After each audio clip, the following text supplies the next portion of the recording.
My name is Jennifer Hill, and I lead the Native Youth Congress at the National Conservation Training Center in Shepherdstown, West Virginia. I do want to acknowledge the land that NCTC, or the National Conservation Training Center, resides on is land that was formerly the area where the Massawamek tribe resided prior to the Tuscarora. And that region was used as a hunting ground by many different tribes.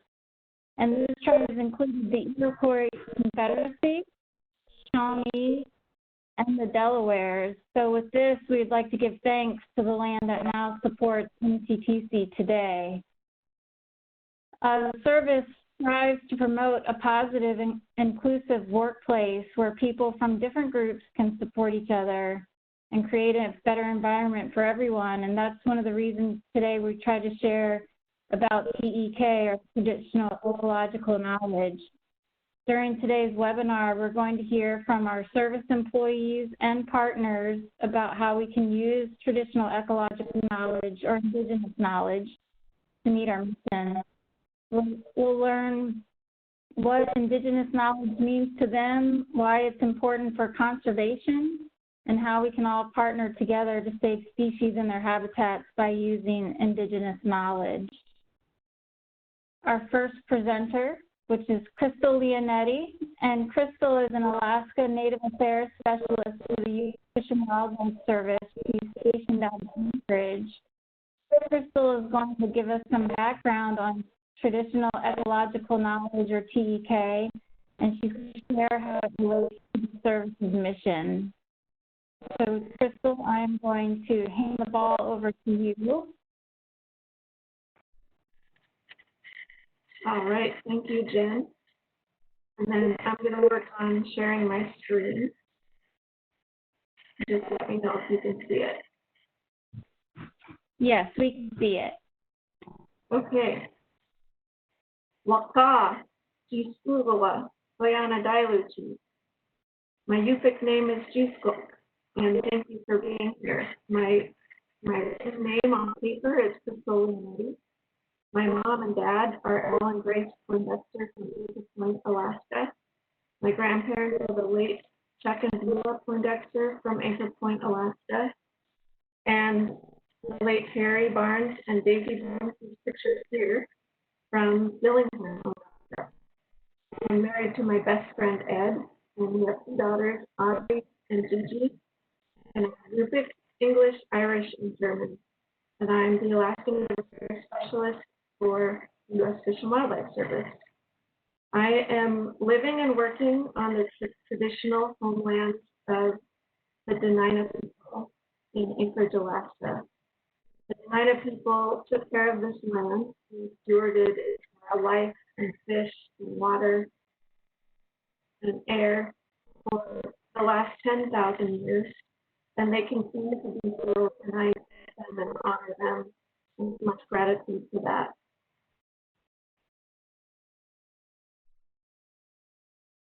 To begin with, I'm going to just review some important definitions that we use at Fish and Wildlife Service.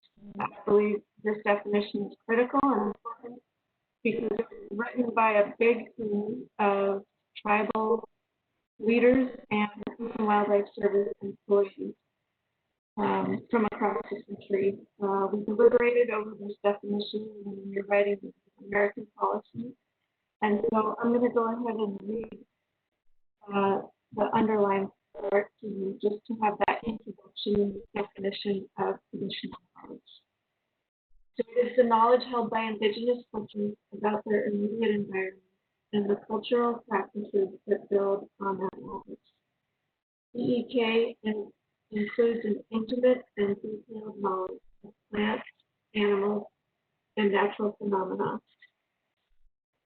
I'm just going to pause for a second because I see the comments coming in, but it's hard to hear. I wonder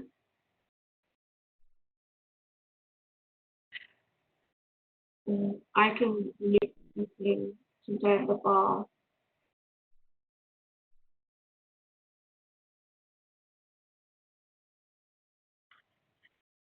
share this really quick.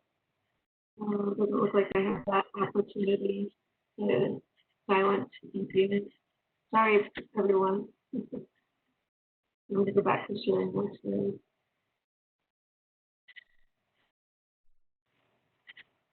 So to continue, traditional knowledge includes an intimate and detailed knowledge of plants, animals, and natural phenomena, the development and use of appropriate technologies for hunting, fishing, trapping, agriculture, and forestry, and a holistic knowledge or worldview that parallels the scientific discipline of ecology. And on our Native American program website, there's a lot of information. This fact sheet, which was developed by Greenwood, our next presenter. There's a whole bunch of other really great information on that website, so I encourage you to utilize that URL at the bottom of the screen. You can check that out. In addition, on that website, you'll find lots of policies and secretarial orders which back up the responsibility that we have to acquire and utilize traditional knowledge for lots of aspects of our work, including climate change, Endangered Species Act, refuges, inventory, and others. And then switch gears a little bit back and forth between Native epistemology and scientific data gathering. So this is a picture of Paul Beans. He is Azachav, which is the people of the Perce Mountain on the Wilson River. And I took this picture when I was about in my mid-20s. I was working for the Natural Resource Conservation Service and trying to learn about traditional conservation practices that we can learn from the people in this area and utilize another part of our media conservation. So I want you to first just take a pause and ask yourself, what age was I when I started really listening, to listen without agenda?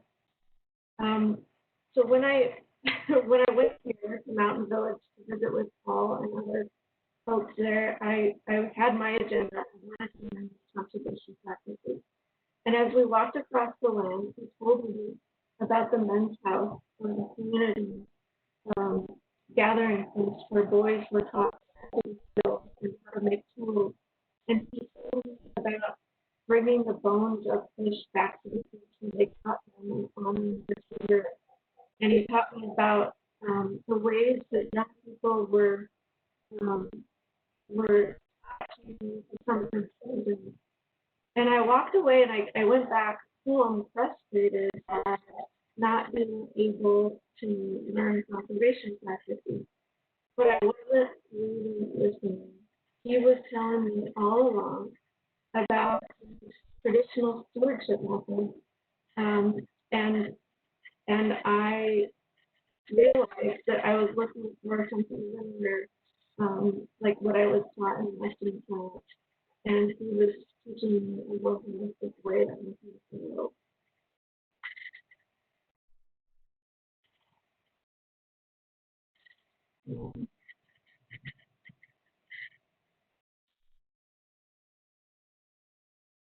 About that. Okay, and I'm sorry about the beeping. I wish I could make the beeping stop, but we will continue. A note about academic knowledge or Western knowledge is that academic knowledge includes humanistic and scientific approaches that are derived from European and other cultures and are one of many knowledge traditions. That each tradition of knowledge is rooted in the cultural past and set in the particular cultures of communities. Different traditions of knowledge need not be mutually exclusive, and while the knowledge of different traditions can be mutually traditions of knowledge accumulation or our methods are culturally specific and tied to that knowledge, and is essentially separable from worldview. So you can't just pick apart traditional knowledge and not. So this requires an understanding of knowledge and methods within the appropriate cultural context. Back to the notion about listening. This is a Ciarra, mama with a baby on her chest, picture that I took in Watchmat Bay, Alaska. Back about 10 years ago, I was embarking on a journey to do conversation on sea otter management. I was a sea otter biologist who had been doing that work for 16 years in Alaska. And so the first tribe we went and met with government-to-government consultation was a great meeting. It was the tribal president and the natural resource director. And the biologist was so excited to learn about co-management in the tribe that he not only interrupted a lot of their thought processes, but even interrupted their sentences throughout the meeting. And they handled it well. We got a lot of important information out of that meeting. But the next tribes that we were going to meet with were very rural, and I knew that the pace would be different. And so I coached him to wait until the speaker is not only finished with their sentence, but sometimes they pause between sentences and they're not finished with their thought process. And if we interrupt their thought process, we're not going to maybe hear from that person for the rest of the meeting. So I instructed him to count to 10 very slowly in his head when there's some run for the period at the end of the sentence. And at the next meeting, and at all the following meetings, they went really well. We met for up to 4 hours on the topic, and we were thanked for really spending time and listening to them, and we learned a lot. This next story is not my own, but I'm going to try to do it justice. This is a picture of the white-fronted goose on the Ecological National Wildlife Refuge, which is northern western part of Alaska. And Crystal? Yes? Crystal, sorry, can I interrupt? We're Sure. not following slides right now. Is there a way to make sure that we're all seeing the right slide? Yeah, so we should be on listening, the slide on listening. Am I not sharing my screen?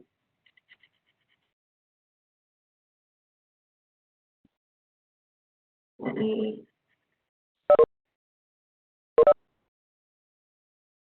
Okay, it looks like you're sharing now, and it's a little difficult to understand you. I'm not sure if there's a way to rearrange your mic just a little bit.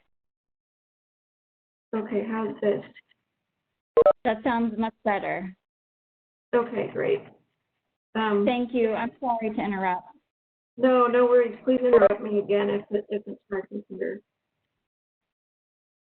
So the white-fronted goose on the Ecological National Wildlife Refuge was declining, but the data was sparse. And the refuge manager at the time, Mike Spindler, and this is his story, I'm going to try to do it justice. He was attending wildlife management meetings, fisheries management meetings in the area, and people kept saying that the geese were declining. And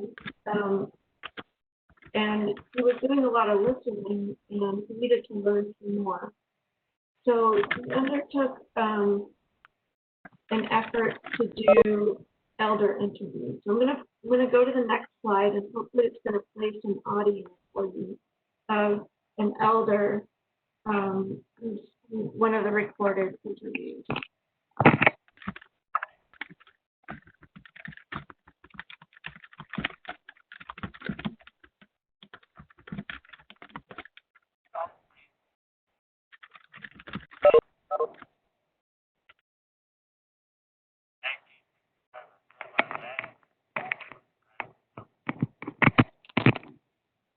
So I don't know if you could hear that or not, but that was Sidney Huntington, and he was describing, many elders were describing the sudden decline of peace in the area.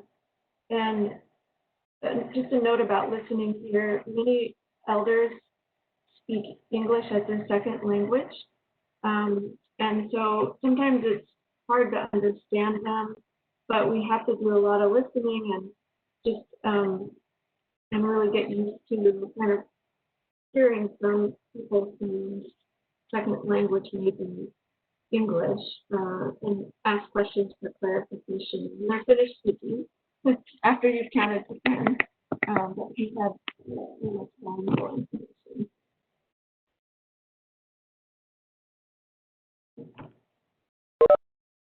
Okay, now we should be seeing the slide with the bar graph.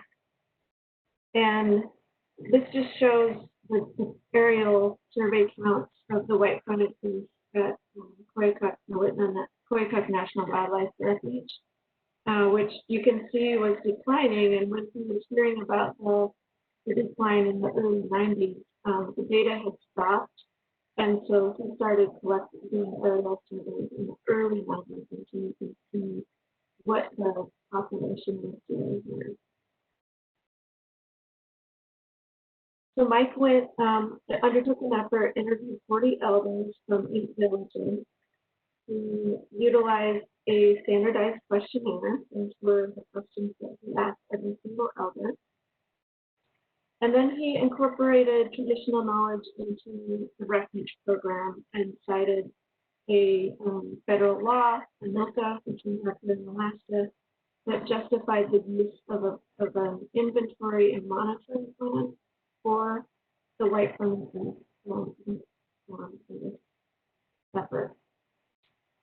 He also undertook an effort to consult with the entire Central Flyway, which went down through the middle part of the United States and into Mexico, and found out that they had a greater effect, the Central Flyway had a greater effect on the interior Alaska birds because of their earlier nesting and fall migration compared to the Arctic birds. So once he worked with other east managers from across the flyway, the interior Alaska white fronts rebounded, and it was widely recognized in the villages.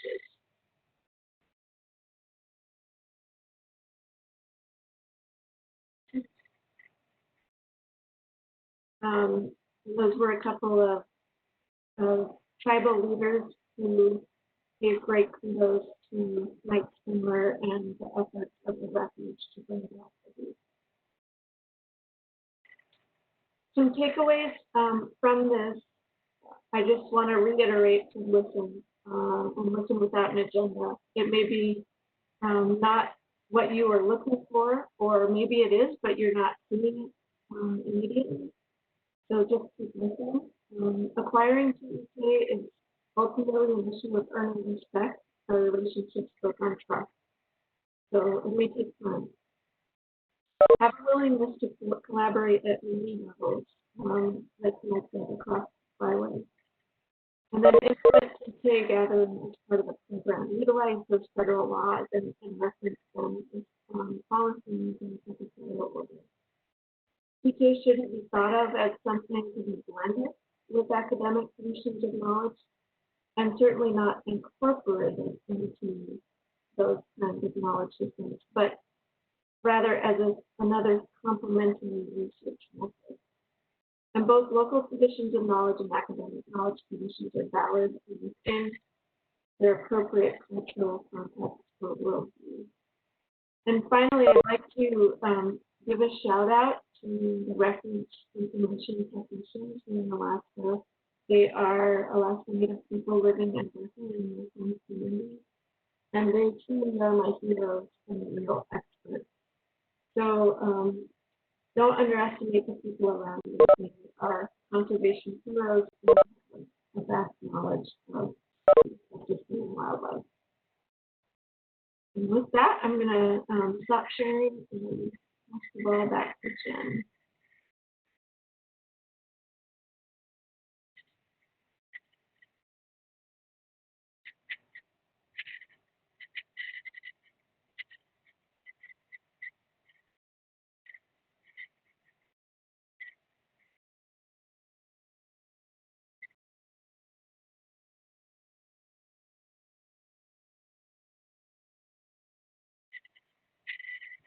Jen, we aren't hearing you.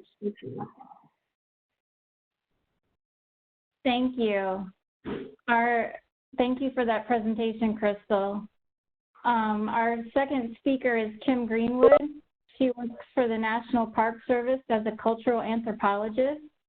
Kim is going to share her perspective of Indigenous knowledge as a partner agency and share what her agency is doing related to Indigenous knowledge and share what TEK means to her. So Kim, I'm going to pass the ball over to you.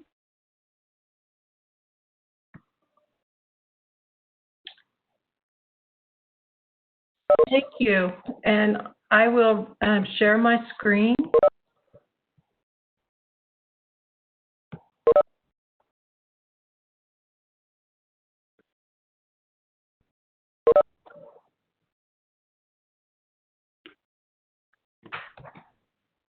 I appreciate everybody sitting in with us today and listening to the words that we have and sharing our perspectives about everything.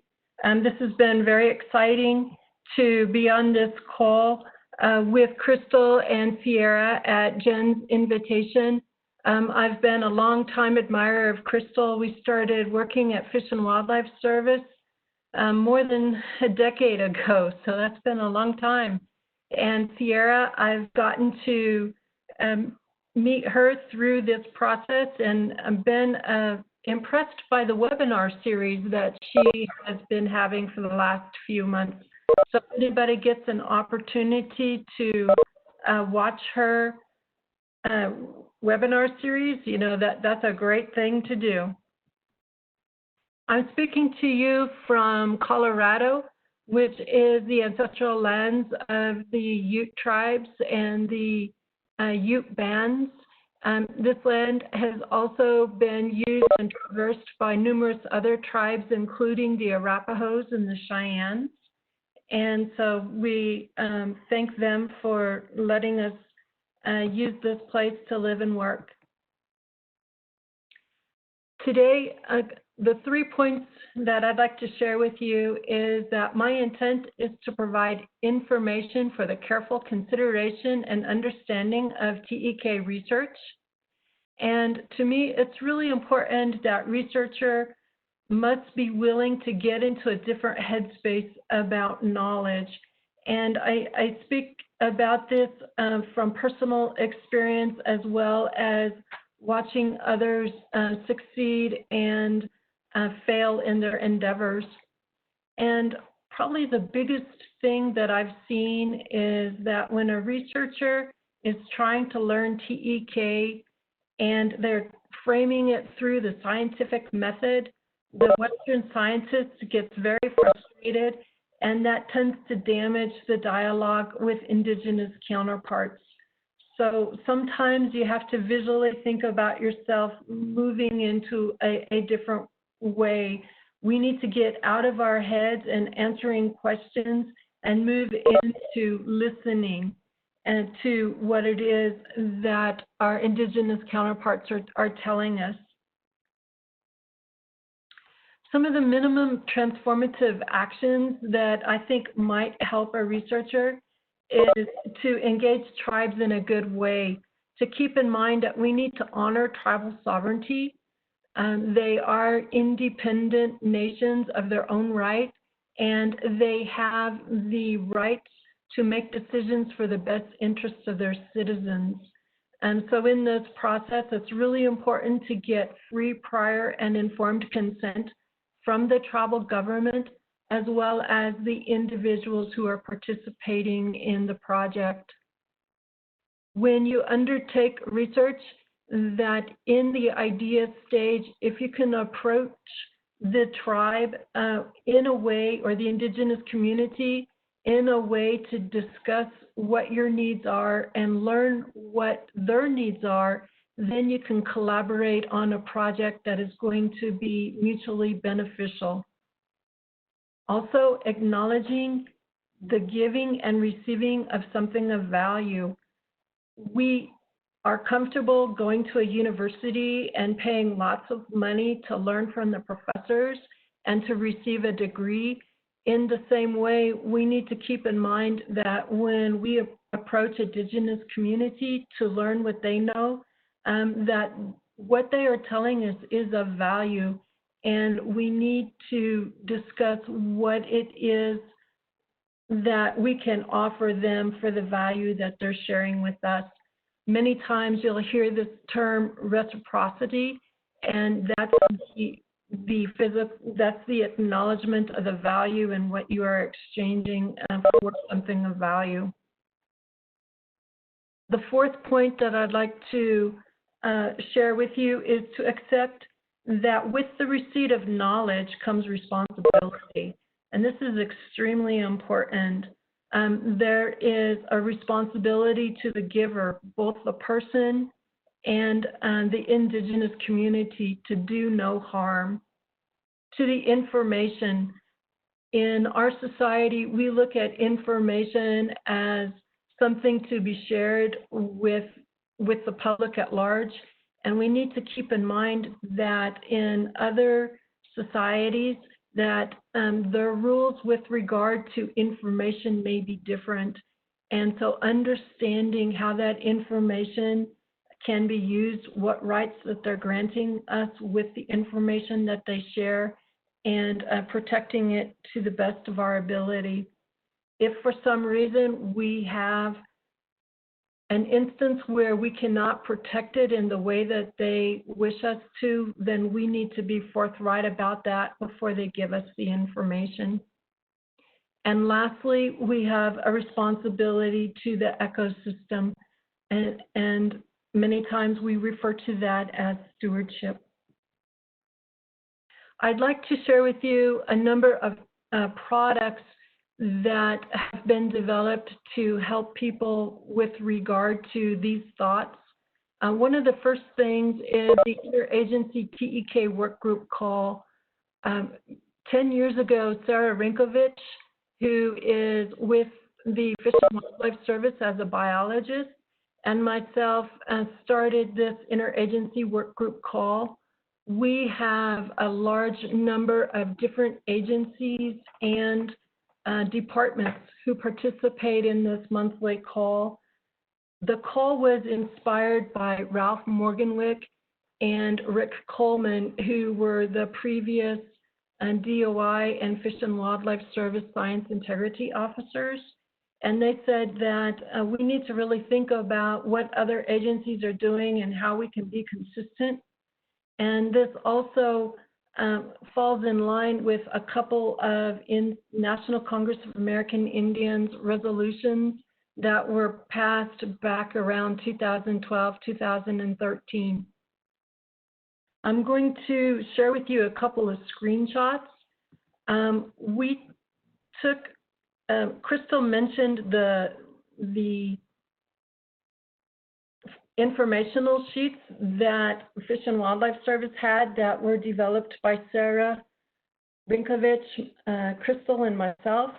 And one of the things that we were looking to do with regard to what Ralph and Rick had told us is to try to be consistent across agencies whenever possible.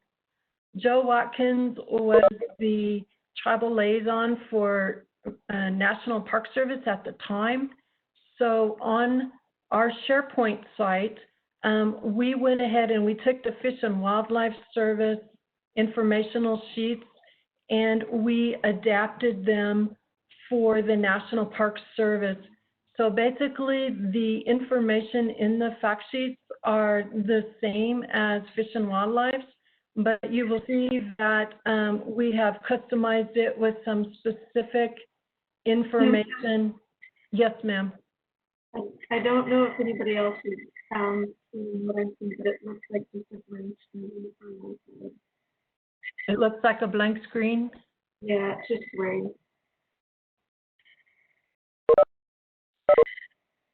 Did you see any of my slides? Yeah, we saw your slides, but then we started showing Okay. screenshot it. It kind of went away. Okay, I'm sorry about that.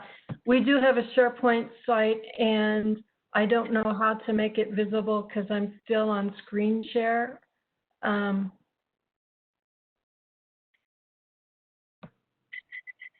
Jared, let me look at something. Okay. Now can you see? Okay, sorry about that. Thanks, everybody. So we have these similar informational sheets for the National Park Service that are available. Also on the SharePoint site for National Park Service, we have a process document that talks more about how to engage with Indigenous communities.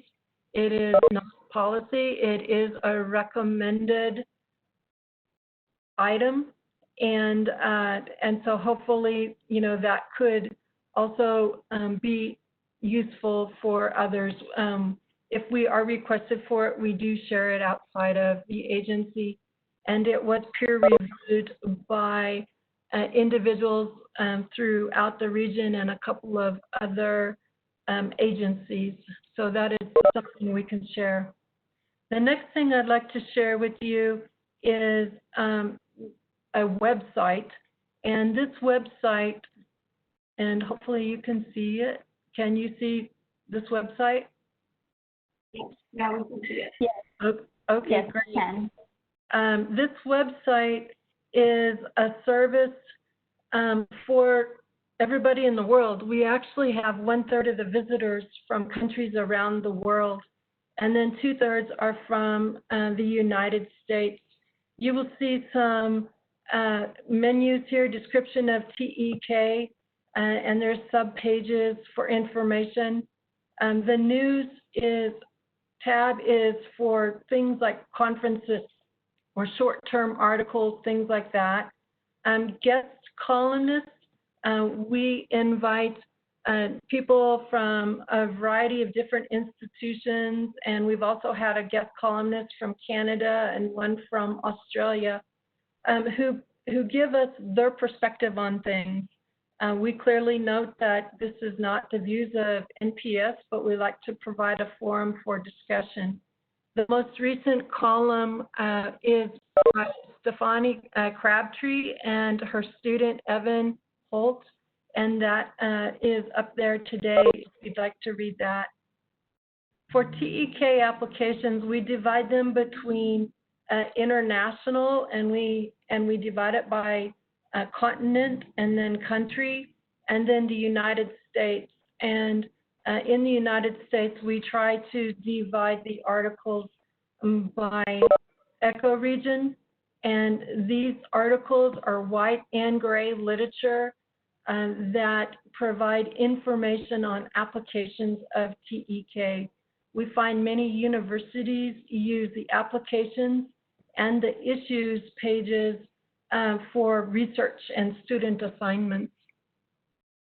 The last tab is resources, and you can see a variety of resources that could help somebody who is new to this endeavor.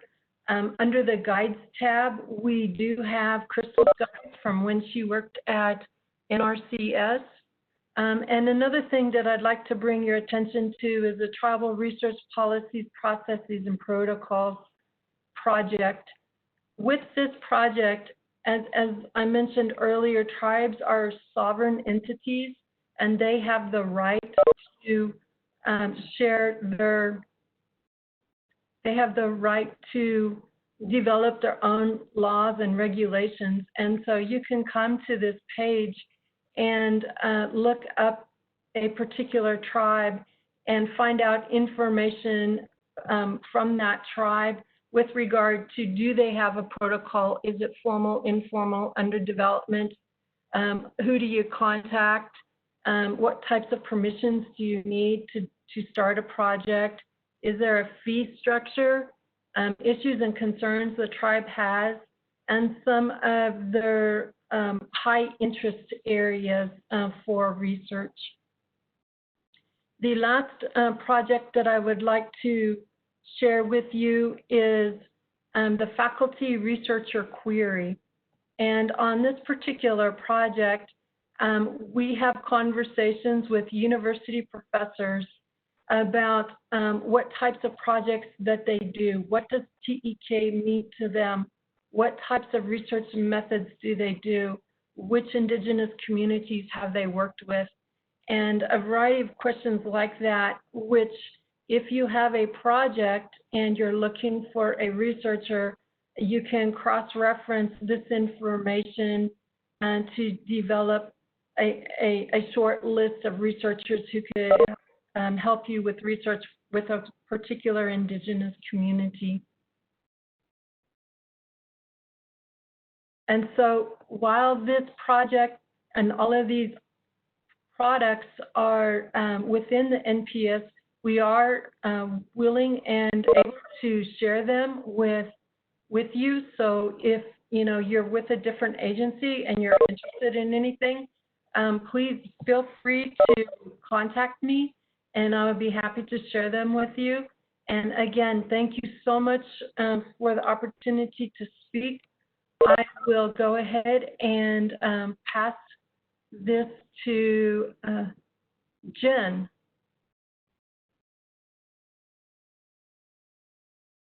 As soon as I can find Jen.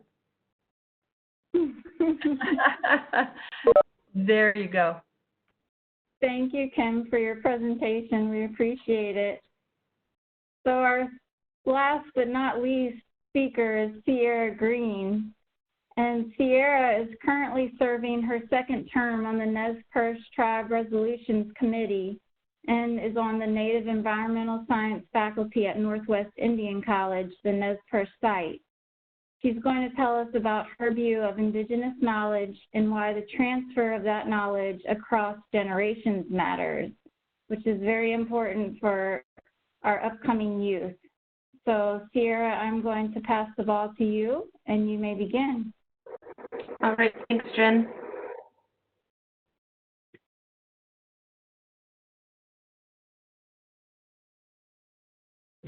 All right, I believe you all can see my screen. Okay, thanks. Inamoniqua Sepulchus Wheatus, Costapotem Ciarra Greene.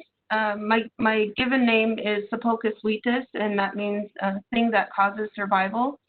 And I was born and raised on our traditional homelands, which you can see on the map there on the left.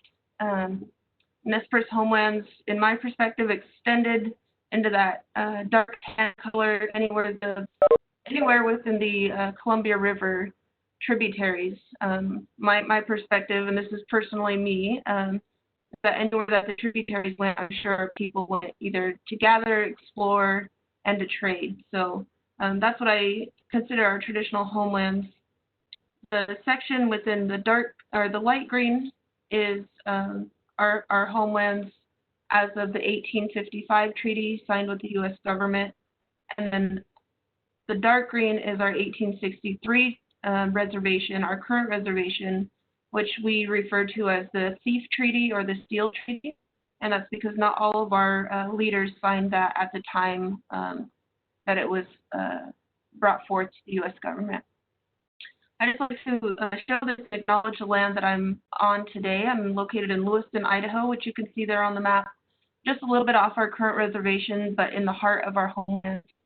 And related to the mission of Northwest Indian College of supporting and fostering learning through the generations and dissemination of knowledge, we acknowledge the land of the Nez Perce site campus is on our original homelands of the Nimipu, the Nez Perce, of the past, the present, and the future.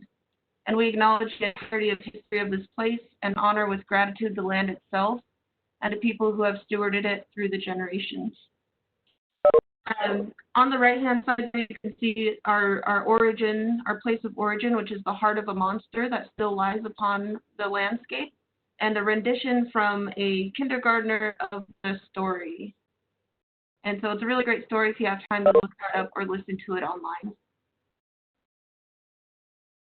I know Crystal gave a definition of TEK, and I've also worked with youth a lot on this. And when working with the youth, we break down this concept. And for the most part, they don't recognize that the knowledge that they have is unique, let alone they don't know that it's called traditional ecological knowledge. It wasn't too long ago that I was in that boat with them. We typically write it out just like you see on the left-hand side of the screen. and work together as a group to come up with a description. And usually we come to the conclusion of something along the lines of knowledge about the environment that is part of our culture. And that's time and time again what students have developed. From a more academic approach, I pulled out the key concepts listed here on the right-hand side, which is a definition developed by the Dene Cultural Institute in Canada.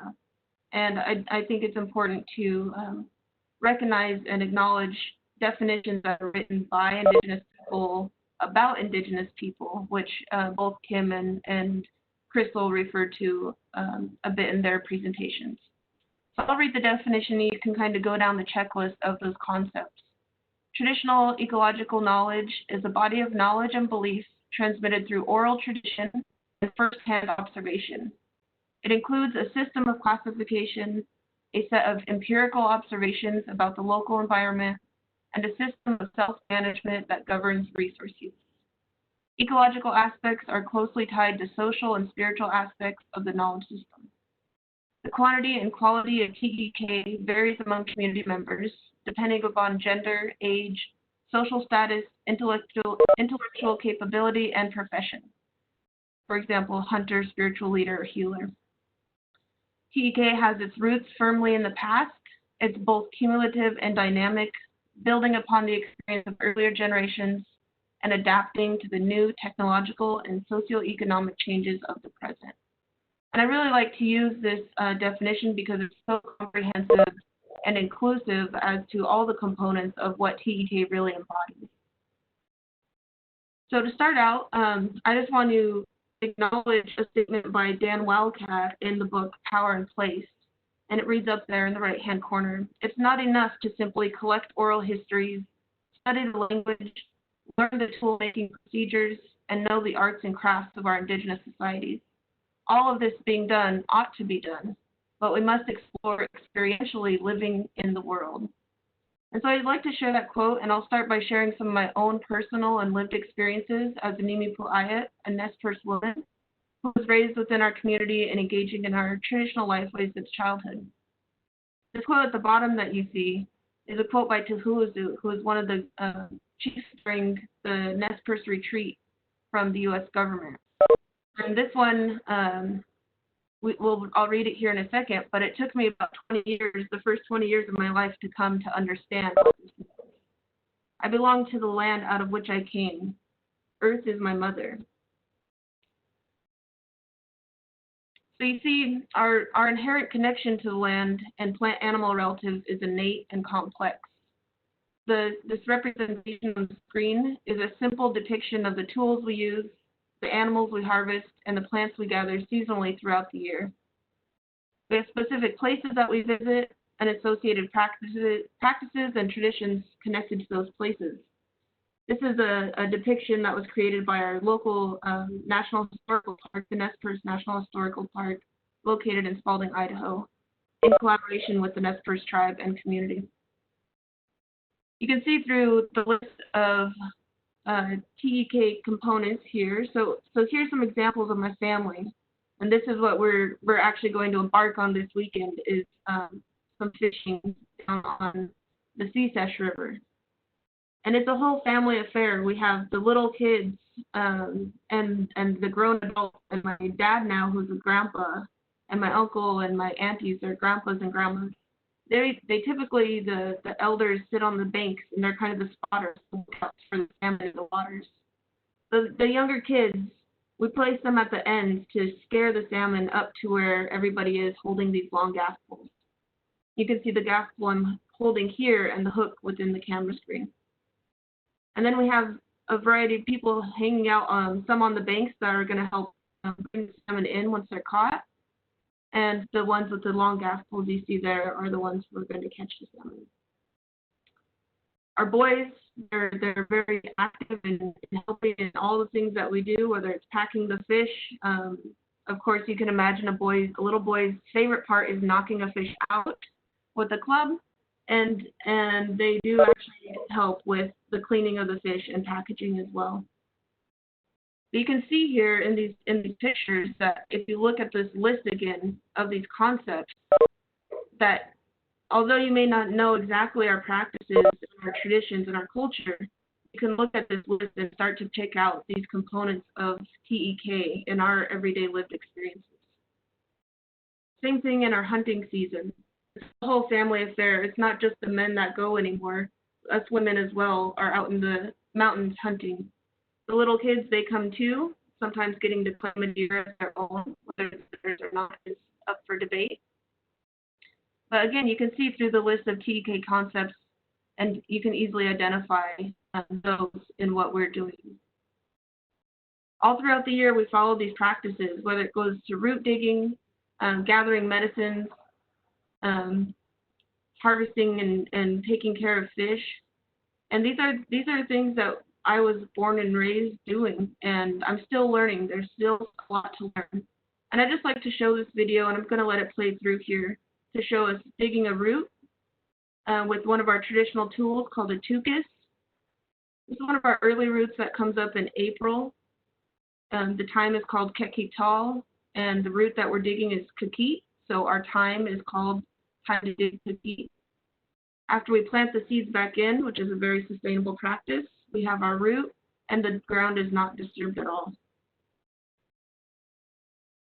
Our traditions have been going on for millennia, and it's really important that we pass these on to our future generations, as Jen had stated.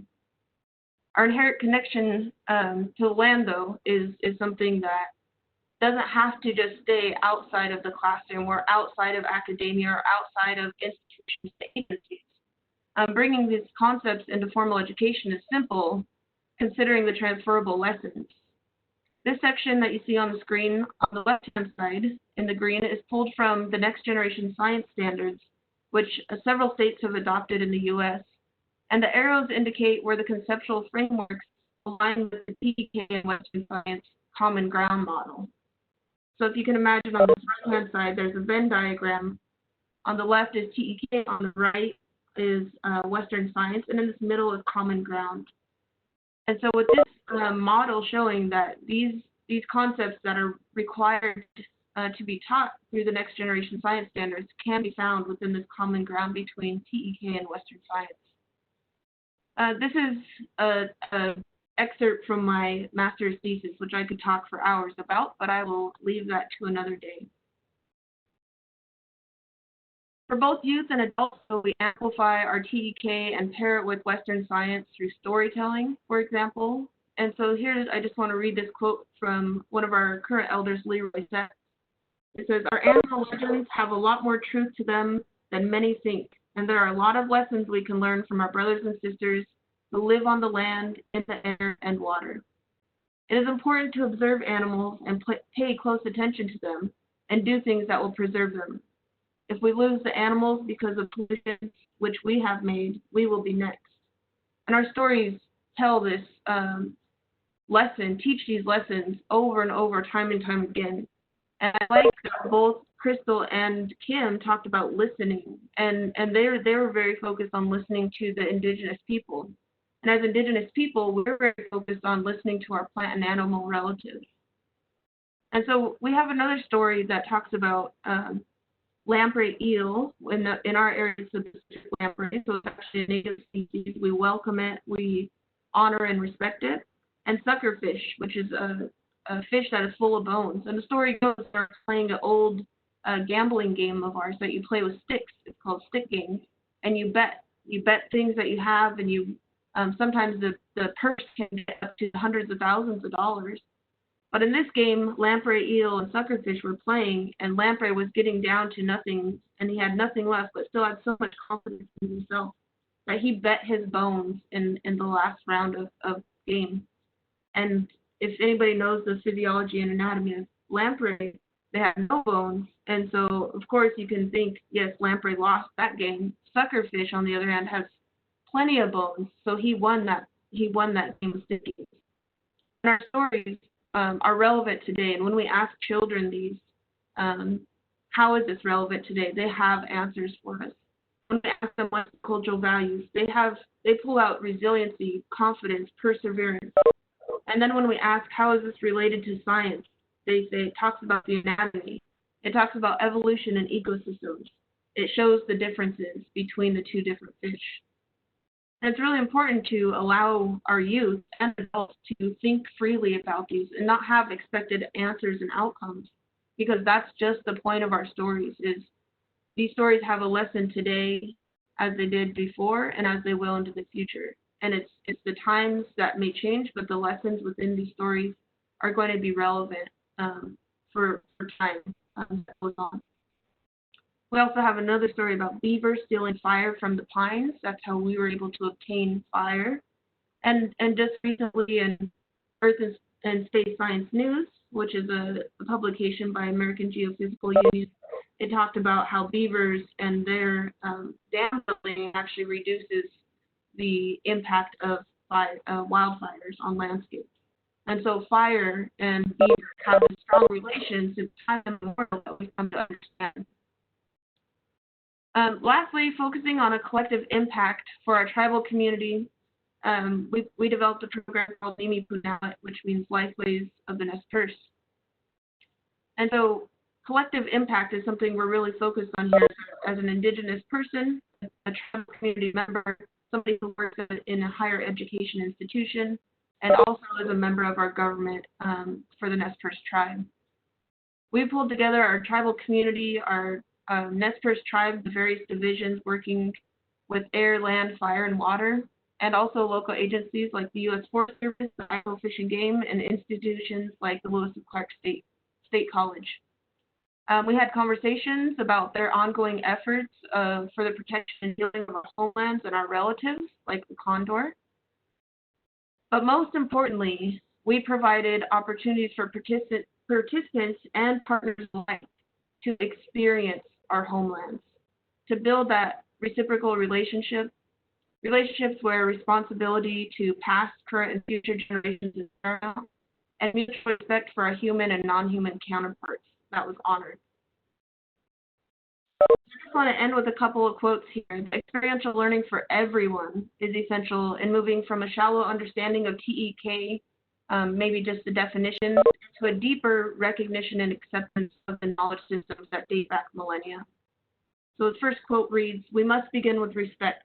Open our minds to the potential of alternative ways of learning, alternative places of learning, alternative ways of reasoning, and even alternative reasons for learning. No small task for a group of people so dominated by the process of modern academic training." And the second one reads, "We live at a time when we need to know that we are not alone in a world of isolation, that we are capable of discovery, capable of learning from and engaging the pluralistic reality that surrounds us."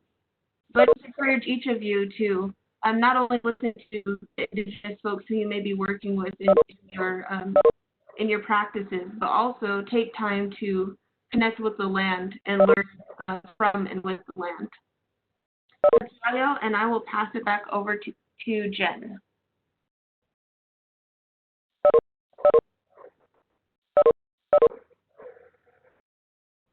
Thank you, Ciarra, for your presentation. We appreciate that. So I'm cognizant of the time. It's 4 o'clock, but we were slightly delayed. We do still have time for questions and answers.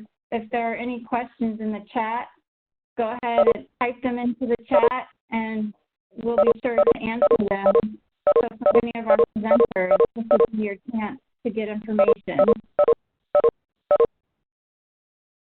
And we apologize again for the beeping sound.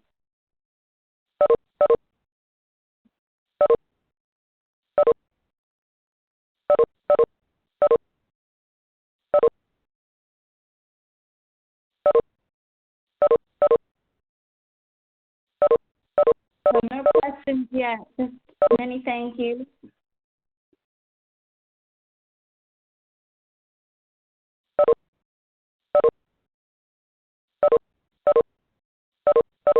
Are your college students receptive to learning about TEK? So that's for Ciarra.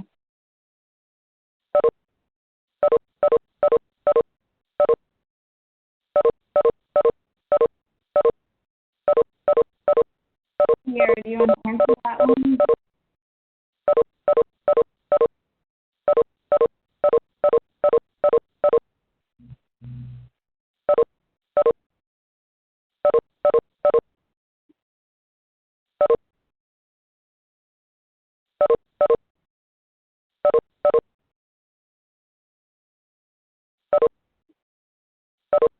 I'm not hearing Ciarra.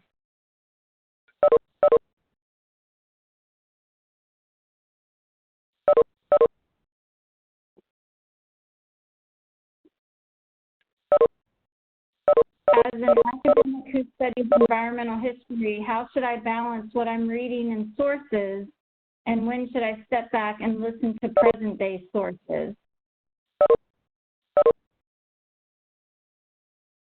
Tim or Crystal, do you want to try to answer that?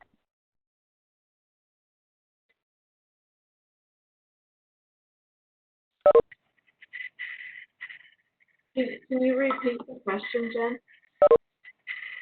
Sure. As an academic who studies environmental history, how should I balance what I'm reading in sources, and when should I step back and listen to present-day sources?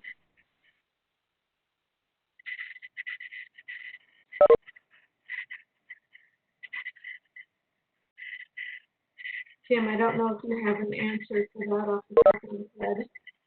You want to take a stab? Sure, I can add my opinion on that. I think that it's not one or the other. We talk about the co-production of knowledge, which means honoring the traditions of both Western science and TEK. And one of the things that both Crystal and Ciarra mentioned in their definitions is that TEK it's present knowledge with thousands of years of history behind it. So it's not old knowledge. You're talking to people today, and they're sharing their experiences from today through the past, and tomorrow they'll do the same thing. So each day, more knowledge can be added within their body of TEK. It's not old knowledge. It's based on evolving knowledge from the past to the present. And that's my thoughts. And Crystal and Ciarra, I turn it to you.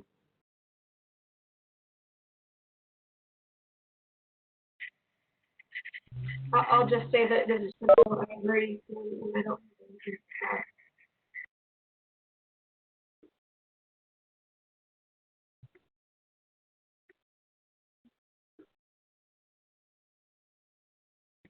Okay, we have a question. Are there fundamental differences in ways TEK is used today among the different regions that the speakers are living in?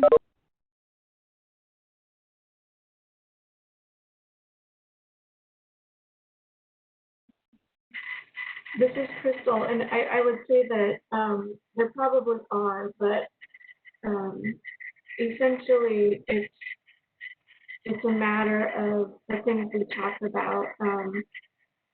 The fundamental things are the same. The way we implement it in the federal government may be slightly different based on the federal laws that are mandated to us.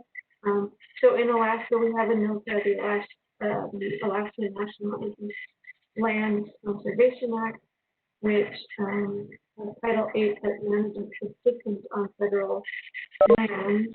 And we have an entire program of anthropologists who analyze traditional knowledge in order to make management decisions on wildlife populations. We also have the Marine Mammal Protection Act and the Migratory Bird Treaty Act, which has exceptions for traditional knowledge in Alaska. There may be some slight differences based on federal laws, but I think the fundamental things are the same across the country.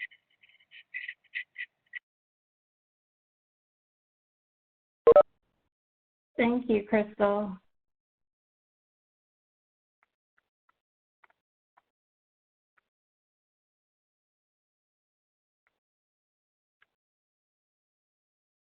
So there's many thank yous. One question that I have are there additional resources that any of you would recommend for people who want to learn more about TEK that we haven't talked about today?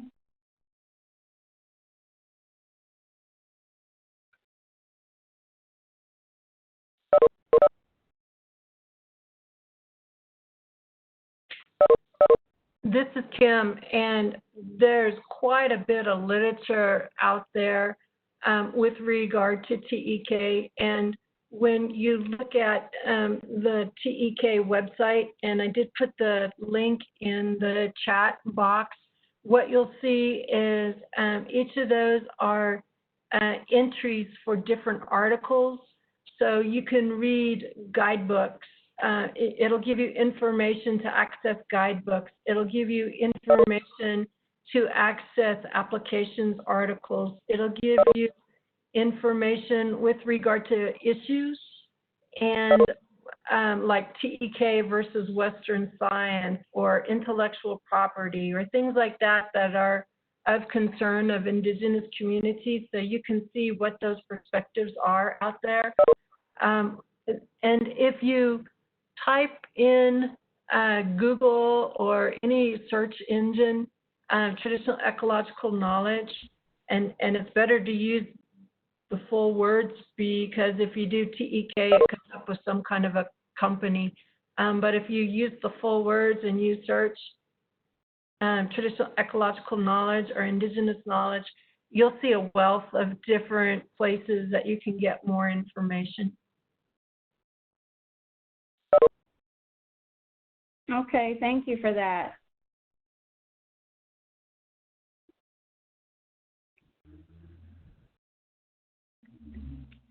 Any other questions from folks who are still on the line? You can type them into the chat.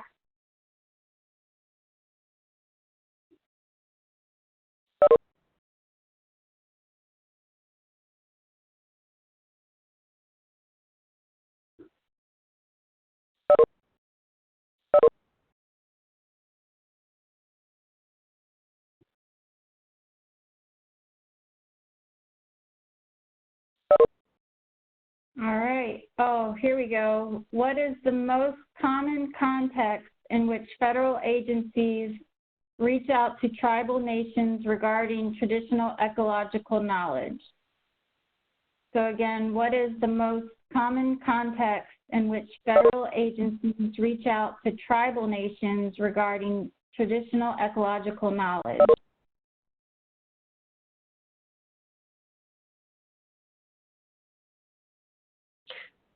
This is Kim. What I see in the literature that I've reviewed for in the United States and federal agencies, a lot of it tends to be with fire and with forestry. You know, you can do it with any type of species, especially with Fish and Wildlife Service and the Endangered Species Act. I mean, you have a wealth of topics that you can work with TEK, with tribes and your mandates that you have as a federal agency. And I believe that any federal agency can look at what their mandates are and find ways to better work with tribes and the knowledge that tribes have. Up in Alaska, and I'm sure that Crystal can speak to this more so, there's the whole subsistence program. And the tribes or the Alaska Native villages are very integrated into that subsistence program, providing present day information and knowledge into that whole process on how they're going to set the limits for subsistence. So from there, I'll turn it to Crystal. Yeah, thank you, Kim. There are probably in Alaska a little bit different reasons for reaching out to tribes for TEK, and subsistence certainly is one of them. That's an ongoing annual cycle for wildlife and fisheries management on federal lands and waters, and consistent tribal consultation on those issues. And generally, the reasons for reaching out are, the proposals are to restrict for species that may be declining populations. And generally those are the reasons. We also have the marine mammal program, which Fish and Wildlife Service manages for polar bears and sea otters and walruses, and we work closely with tribes and Alaska Native organizations to co-manage those species. And so there's constant ongoing communication with tribes on those. And then we also have the Alaska Migratory Bird Co-Management Council, and it's similar to the subsistence program, but it's just for migratory birds. And there's an exception in Alaska that allows spring and summer harvest for the birds because that's when they're feeding and available for harvest. So there's a Native Caucus for that council, and the Native Caucus has one vote. The federal partner, which is Fish and Wildlife Service, has one vote, and the state of Alaska, which is the third partner, has one vote. So that's a co-management process that works very closely with tribes across the state on managing subsistence migratory bird harvest. I'd say, yeah, subsistence is the primary reason here in Alaska. And this is Kim again, and one of the topics that I think federal agencies, federal land managing agencies are really missing the boat is climate adaptation and climate change. You've got tribes and indigenous communities that have lived 1,000 years plus in different parts of the country, and they have technological adaptations and information in their stories that go further than our recorded information for climate, for weather, for stream flow, things like that, and reaching out to tribes to find out that information that they have from the past and the present. And also tribes are going through huge processes for climate adaptation themselves for their lands. And so collaboration with tribes, I think, would benefit both federal agencies and tribes themselves. I really could see an exchange of information and common goals and objectives.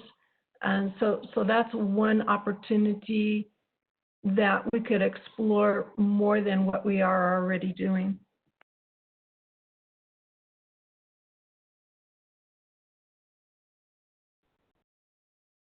Thank you both for that.